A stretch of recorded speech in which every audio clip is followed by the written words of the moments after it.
Ladies and gentlemen, good afternoon. I'm Tom Ryland. I'm Director of Public Affairs. Today we have a press briefing on the fires here at Fort Hood. I'll be followed by Col Chad Foster, who's the garrison commander, who will provide opening statements, and then Chief Lima from the Directorate of Emergency Services here at Fort Hood to give you a status of the fire, and then Mary Leathers, who's with the Texas Forest Service, who will give an update on their participation in this firefighting efforts. Then they will take your questions, so if you please hold the questions till after their opening statements. And then after that Q&A session, then Colonel Foster will provide a closing statement to wrap this up. Colonel Foster. Okay, as Tom said, I'm Col Chad Foster. I'm the garrison commander here at Fort Hood, and we're going to give you an update on the ongoing fires in the training area here on Fort Hood. As also stated, I have Chief Andrew Lima, who is our fire chief for the installation within our Directorate of Emergency Services, and Miss Mary Leathers from the Texas A&M Forest Service, who is among many local and state entities that are here supporting us in fighting this fire. Just bottom line up front is currently we don't have any lives that are in danger. No one has been injured. We had some homes right off the installation in the vicinity of the town of Flat, Texas, to the northeast of the installation, just a little south and east of Gatesville, that had, where we were a little worried about the fire had gone off the installation a little bit, and some of those homes in that area were threatened. However, those homes are not threatened at this time due to some timely intervention by our elements and really with a lot of help from state and local entities and fire fighting assets to get that area a little bit more protected. We still have a lot of work to do, but as of right now, those homes are no longer under threat. What started this fire, just give you a little bit of a background. So this really started last week with some smaller fires on the south side of the installation training area. We are not 100% certain yet, but all indicators point to small arms fire and some mortars that may have caused the fire on the installation to start. I can assure you that this was not caused by a controlled or prescribed burn, because we had none of those going on at the time when this fire started.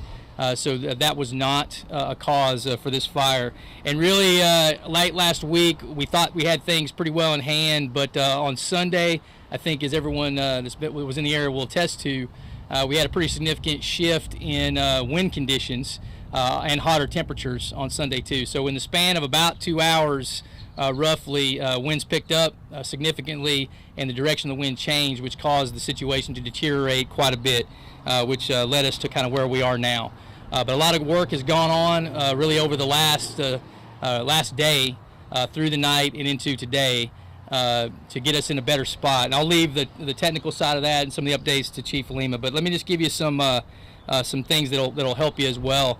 I do need to thank, I want to do that one more time because how important it's been for us, all the support from the local area, local and state, Bell, Coryell, Williamson counties, the municipalities, many of them throughout those counties have lent us aid and assistance and really have been just, as usual, great partners for our Army and our installation. But we've done a lot of things over the last few years to mitigate the risk of fire, wildfires and potential damage from fires breaking out as a result of our live fire training on the installation.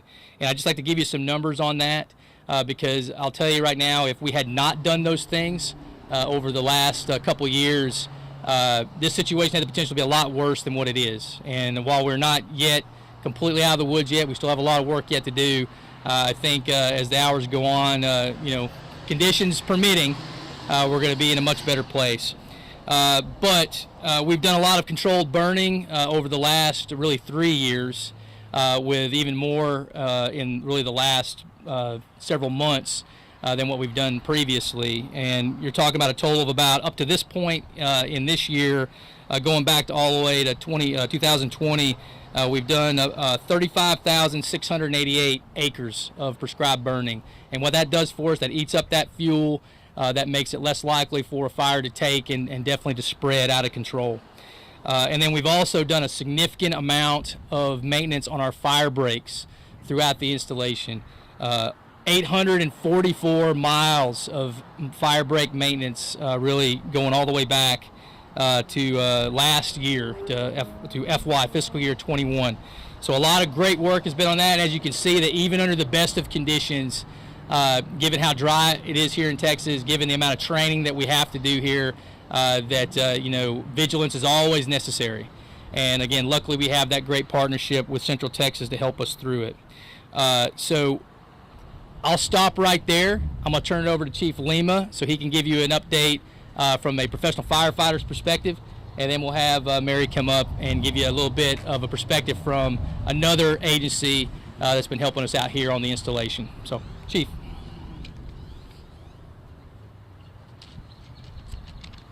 Good afternoon. My name is Andrew Lima. I'm the Fire Chief of Fort Hood. First of all, I'd like to have a little safety message. Please listen to your local officials and warnings. I also want to talk about road closures. We have road closures on the installation on East Range Road and West Range Road. Please follow those and please do not pass the barriers. And also on Highway 36 from Flat all the way past the installation, please be very cautious. We have a lot of apparatus, dozer work, and fire apparatus in those areas, so please. Like the Colonel stated, the fire began in a live fire trying area due to small arm fires and motor. The fire was not a result of a prescribed burn. Acreage, we have broke this fire into two fires. One is a Crittenburg fire, which has burned 32,875 acres. And the second fire, we're calling it the Flat Fire, has burned 30,000 acres. The installation fire is about 45% contained. The Flat Fire is about 10% contained. I would like to thank all the local and state assets that we received from Bell County, Coryell County, Williamson County, from U.S. Fish and Wildlife, Texas Department of Wildlife Game Wardens, Texas A&M Forest Service, Coryell and Bell County Emergency Management, the Bureau of Land Management and Texas Public Safety, and also the Texas Army National Guard. They provided 2 UH-60 Blackhawks to help do Bambi support to help put out the fire. Also, I'd like to thank our supporting agencies, Red Cross, USO, local churches, AFES, the commissary, Walmart, HEB, and Black Rife Coffee. I would like to thank them. They have given a lot of support, a lot of donations to help our firefighters. At this time, we have no structures that were involved, and that's both at the Flat Fire and also on post. No structures have been involved. In condition of the fire crews, there is no injuries to report at this time. Thank you.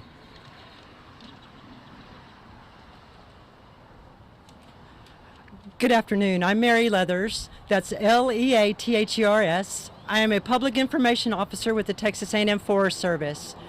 Our role on this fire is we're working the fires that's come off of the installation that's on private land. We have dozers that are constructing what we call a containment line, and also have engines working along those lines in areas of concern. Yesterday's activity involved moving to the northeast corner of the fire and working at approximately 300 to 500 acres that had moved onto private land. They continue that work today in concert with the local fire departments, which is much appreciated. Yesterday, they all did a lot of work trying to keep the fire on the installation and protecting the communities. That continues today in our role. We're going to be working those communities along the base that share a common property boundary or that may be in the way of the fire as it's moving across the landscape today. So that would be Flat, Fort Gates, and Gatesville. We also work in unified command with the base and Chief Lima and other local agencies to make sure we're all on the same page, that we have the common goal, and that we're each performing the tasks that are assigned to us. Right now, as we look, you can see the winds are up over the fire, so that may test us a little bit today. But we have resources on the scene. They're working the fire. We have aviation over the fire at this time, that are the helicopters that are doing bucket work on areas of concern where they may have found some heat. One of the things that we're doing also is we have an aircraft that's called a multiple mission aircraft, and it is actually flying the fire, giving us more mapping detail and infrared flight information that's picking up the heat signatures so that we know where to put resources to keep this fire in what I'm going to call the box. We've defined areas where we want to hold the fire, and that's what we're doing right now. Today, if you look across the landscape, you can see that it's much better than yesterday. You're not seeing the large columns. There's still heat in the area, and so we're being very diligent with the Fort Hood Fire Department, with local resources working in and around the base. We're also being cautious as we work along these areas, working from the road most of the time for safety's sake. Our aviation yesterday, we flew the helicopters. We flew the fire bosses, which is a single engine air tanker that actually uses water instead of retardant. We use the the large air tankers for retardant. We were trying to put lines down to slow the fire so that the ground resources get in there and start to slow the fire down, because what happens is the aircraft can help us to slow the fire down, but it's those ground resources that are going to help put the fire out. Our plan today is to continue staffing. If we see a need for additional resources, of course, we'll work back through the incident command system and get those resources ordered. I would commend Fort Hood for their land management. They're very vigilant on maintaining the landscape and the fuel loading in and around the ranges because of their activities, just training the soldier for combat. Some of those things that we're not aware of that could pose a hazard. That's one of the reasons why you don't see us marching across the landscape. We're being very safe and diligent in what we do, working from the roads and predetermined areas that have been approved by the incident commander and those operation chiefs that are on the ground. And with that, I will close. Thank you. Okay, just to reemphasize something too is that the things that Mary was talking about in no way inhibits our firefighters' capability and ability to go where they need to go, in the training area, wherever the fire might take them. So we have a lot of mitigation measures in place, and we're just being smart about it. I mean, because if we needlessly endanger the lives of those who are fighting this fire, then that brings a whole other level into it that we don't want to be dealing with. We want to be focused on fighting this fire, getting it under control, getting it contained, and getting it out, so that we can kind of go about our business. And that's really been the focus of really complete focus of the last several days. We did stand up the Emergency Operations Center on the installation, and really what that means is that it is a headquarters on top of the Incident Command Post, which is run by Chief Lima. And what that Emergency Operations Center does is it allows Chief Lima and the firefighting professionals to focus on fighting the fire and not on reporting and doing some of the other things that might be necessary for our higher headquarters. And it also allows us to take that communication with the larger community off their hands a little bit too. Now, there's plenty of communication going on with those emergency responders, firefighters in the community. That's direct. Those professionals are going direct with Chief Lima and his team. But for example, today had a good session with both the Bell and Coryell County judges, talking to them and giving them an update on the situation. And that's something that we take off of the Instant Command Post's hands so they can really focus on what they need to do to get the fire under control. So without further ado, I'll go ahead and take your questions. Sir. Chief, can you explain how this fire grew? This time yesterday, about 15,000 acres. Now we're over 30,000, so it's doubled in size. Was that basically because it flared up, or was it some backbuilding involved that was trying to eliminate fuel to contain it? That was both, sir. We did put some fire on the ground to contain the fire, and also it ran on us. About 1,400 yesterday. The RH level down, that's the moisture in the fuel. went down to about 6. And with the wind driven, it drove that fire. And like how we like to call it, it came out like a train. It was moving on us. Can you give us those numbers one more time? Yes. On the insulation, 32,875. And on the flat fire, 300 acres. And are we still calling it the Crittenburg Complex fire? Yes, the Crittenburg. Is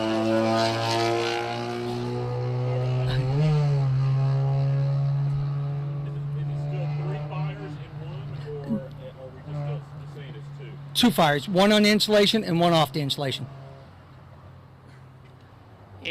We tried to simplify it a little bit because, like I said, it started off, as a single fire, and then there were a few others that kind of came out of that really late last week, and then we've had some mergers of those fires to simplify things for both the visualization and for the deployment of assets.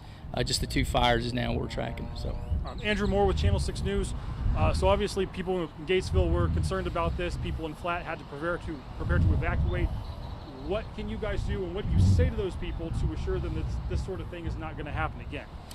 Well, we're continuing. First of all, I mentioned the extensive mitigation efforts we've been doing over the last 3 years, but that's not something that's stopped. It's not something that's even going to slow down. In fact, we're picking up speed on that, and that's what's going to help us to mitigate this in the future. And I tell you, in probably, I don't know, maybe a week from now, once we have kind of everything lined out, we discussed this morning.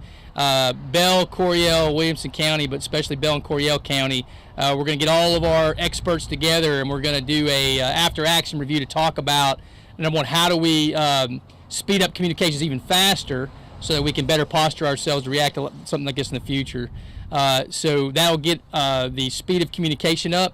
Our ongoing mitigation efforts will hold down the risk of this in the future. And anytime that we figure out something we can do to lower that risk, we're going to do it because we know how much something like this impacts the community. And this community has done nothing but stand behind this installation and our soldiers since the beginning. And so we owe it to them to continue to do that, and we will. Is it possible to tell the people in Flat this will not happen again? Or can you not say that? Well, I mean, I don't know if I want to, get into predicting the future, okay? But I will tell you that we will. The lessons we're going to learn from this are certainly going to lower the risk of it ever happening again, certainly. But yeah, I don't want to. Again, I don't want to get into fortune telling or anything like that, which I know that's not what you're asking for.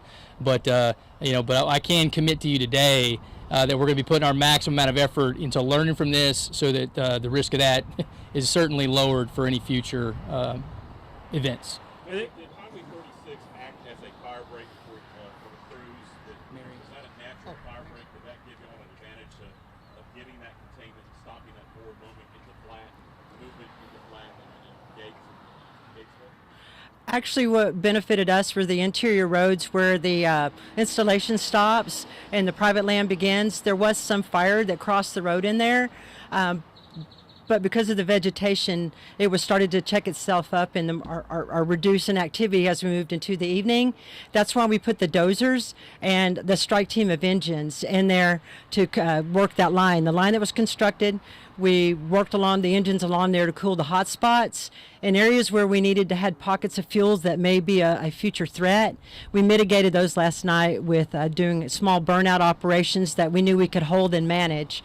So 36, we did not want it to get to 36 because we had communities and homes all along on both sides of the road. So our objective was to stop it before it ever made that run to 36. And we. The make or break moment for the Forest Service and those crews stopping that motion from going into Flat.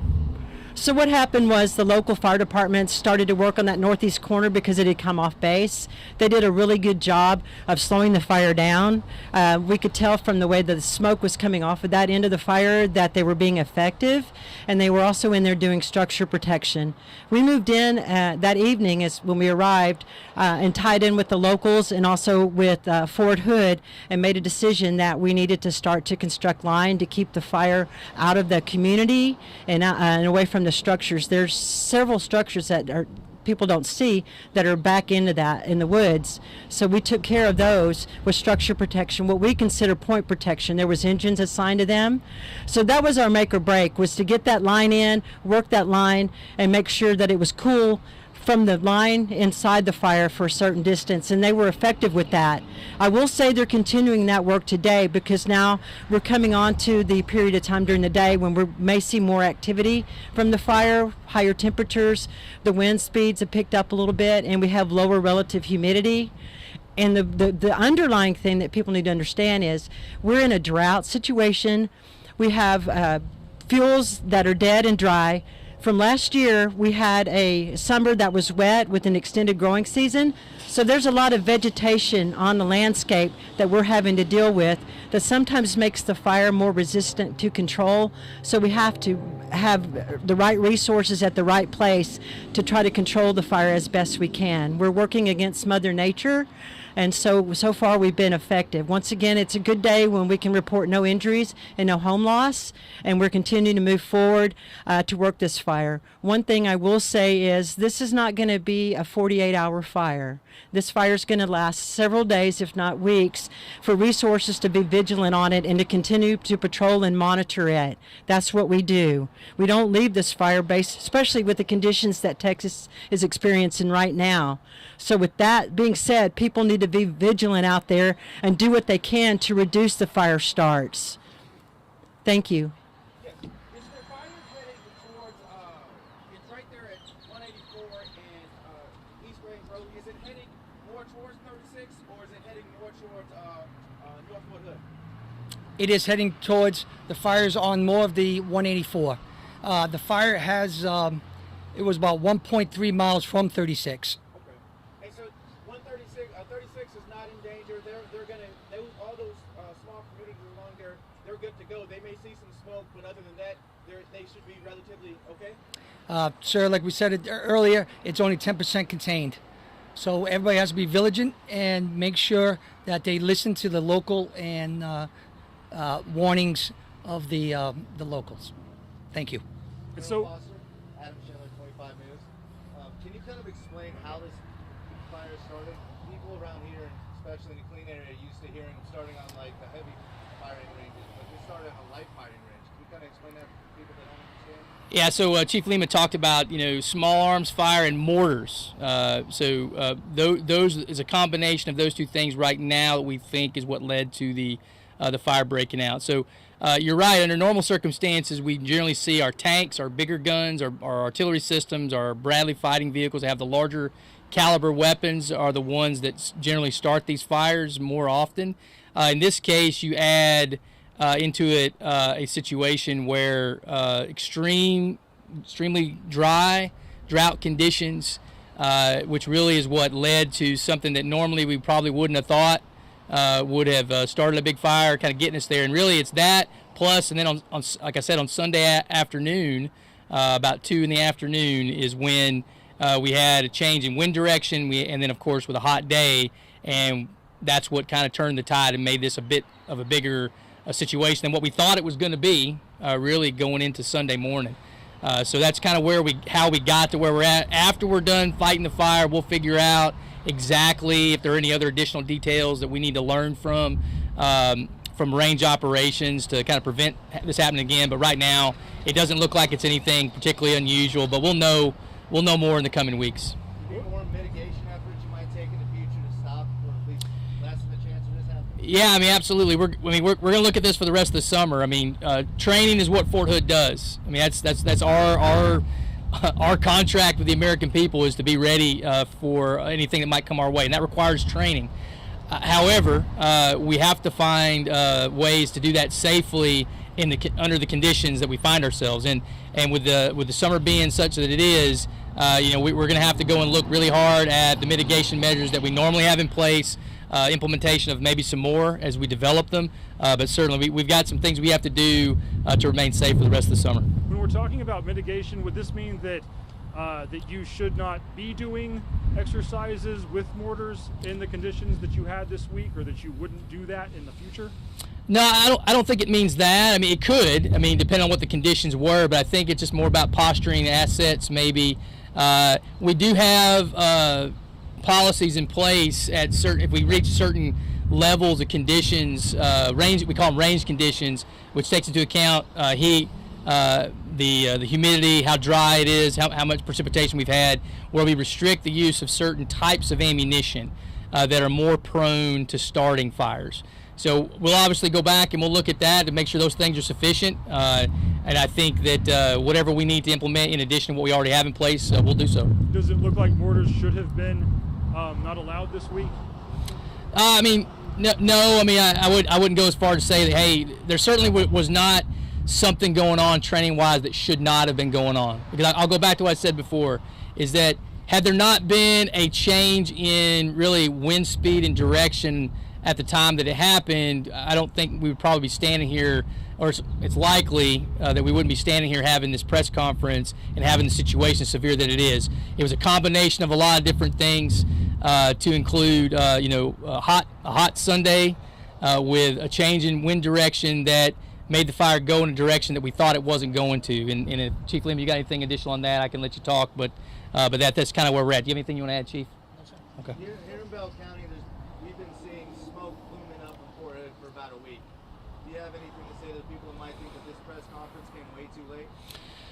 Well, anybody that's lived here for a while is probably pretty used to seeing smoke from Fort Hood. I mean, we have fires here all the time, and the vast majority of the time they're contained to the installation. They generally don't impact anything around us because we have good plans, good policies. We have a great team and great partnership with state and federal communities. So I would say that you're going to continue to see that. It's just that we have a situation now where we had a unique set of circumstances come together that we're going to learn from, and that we're going to put into place anything that we can learn from this situation to improve our ability to prevent this from happening again. We will certainly do so. Is there anything that people living on post need to prepare for or do to help mitigate in case the fire spreads back another direction? I'll just echo what Chief Lima said. Listen to all the safety measures. Listen to what the installation leadership has to say. Same as what the people living off the installation need to do. Is be vigilant. Be aware that there's a situation. Stay away from the areas where there's problems, and just listen for more information as it comes out. I have two questions, and then I have one for Ms. Mary. The first one is when there's these fires out there, I know part of the range mitigation is someone is out there watching this fire. If a tracer round goes off and it starts a fire, someone is watching it. So range control, you guys have been monitoring it. Tell us a little bit about how that works. Just when a small fire starts off on the range. I would say for any time there's a live fire range going on, we have a pretty prescribed set of procedures that we follow for safety purposes, not just for fires, but for anytime you're firing any kind of weapon system. There's a pretty strict set of procedures we got to follow to ensure that training is done effectively but safely. So every range it has a range officer, an officer in charge, a non-commissioned officer in charge, and a range. We have safety people that are specifically dedicated for safety purposes on that range and the execution of training, and that encompasses everything from safe handling of weapon systems, all the other type of accidents that might occur, and of course fire mitigation. So we have personnel that are specifically from the units that are occupying those ranges, are specifically looking at that, and we also have range operations personnel who are charged with overwatching those situations in addition to that. So we have a lot of different sets of eyes, and all of those people I talked about, they undergo special training to be aware of what they need to be aware of to keep their soldiers and the installation safe. So we have a lot of different sets of eyes looking at it to give us early warning, and then when we meet certain conditions, then of course they call range operations, and we're able to get our first responders on the scene or whoever else we might need to get on the scene to take the proper action. Ms. Mary, for you, the incident information from Texas A&M Forest Service just sent a tweet out saying that the Crittenburg the complex out there is at 45% contained. Which part, can you tell which part is 45% contained? Is it the one on post or is the one off post? Because it says it's 33,175 acres. Okay, we're going to need to update the acres. We just got that information, but the 45% is the fire that is on the installation. And the second fire is the one that's estimated at 300. All right. And just so you know, go ahead. Let me That see. is the total acreage of fire, 32,175. 32,875 is on post, 300 is off post. Thank you, Chief, for that information. So one of the things that the public and also the media can do is go to a site called INCIWeb. That's INCIWEB. We're posting information about the complex fires on that location. There's also going to be a map so that you can reference to see exactly what the fire looks like and where it's located. Thank you. It is in Fort Hood's best interest to take care of the community. 75% of our soldiers and families live off the installation. So that means they are your neighbors, they are your schoolmates, they live next door to you. So in addition to all of the normal things that we have and just being good neighbors to this great Central Texas community, our soldiers live out there. So you can rest assured that everything that is within our power to do, and that is within the capability of our partners to do in this state and in the local area as well, is going to get done. And I'll just add one thing that might be of interest to you. This is about to be a combined operation too. We have some helicopters from our Dutch allies who have a permanent training presence here on the installation, which you're probably aware of. They're going to be flying for us too today and tomorrow, doing whatever we need them to do. I think what we're going to use them for initially is I need to get Chief and a few other experts up in the air so we can do an aerial reconnaissance of the fire to make sure that we're not missing something, that there's not something that's going unreported that we need to get after. Chances of that are pretty low given how many eyes we have out there looking, but still we're going to take that measure. So I'm confident, and you should be confident right now, that we have the assets that we need, and if we do end up needing more, I guarantee you that the great state of Texas and the United States Army are going to be able to provide it. When we talk about future fire prevention, would it be possible to put much larger fire breaks on the side where Flat is and Gatesville is to help prevent this in the future? Hey, that's certainly something we're going to consider. I mean, we have to study it again to see what makes sense, right? That is something we could do. I can't tell you right now that that's exactly what we're going to do, but whatever we need to do in that area to mitigate the risk, especially that's obviously a little bit of a vulnerable point right there, just because of where the impact area kind of runs up near the installation boundary, but not necessarily more risky than several other points, but certainly something we need to consider. So absolutely, we're going to look at anything that could be one of them.